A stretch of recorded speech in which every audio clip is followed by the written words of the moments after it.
picking the songs for the record was obviously most of them picked themselves. There was some variation, perhaps reflecting some of the new technology, some of the information. You can see exactly which songs are getting played the most in the world of streaming. And that's sometimes surprising. So some things were chosen because we can see that they register in the world of online streaming. They get a lot of listens.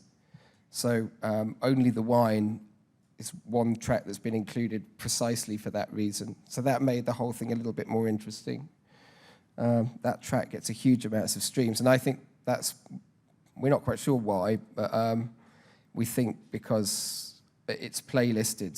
Some influential playlist has held it as a track, and then it gets copied, and I presume then it becomes a thing in its own, and that the playlist is like a buzzword of the last few years.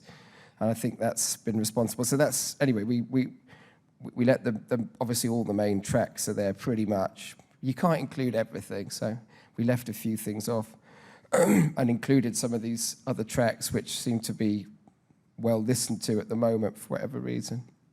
I mean, I think it's not an exact science putting together a compilation. What you're doing is you're gathering what you consider to be the sort of highlights package together at a given moment.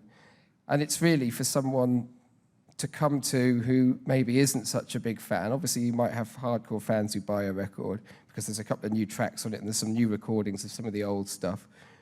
But it's a way of, they might know White Ladder and they might know The One I Love, and then by listening through, they might hear some things that they hadn't heard before, and a light on an album perhaps that's worth checking out, and then they'll get into a bit more depth with it. I don't know.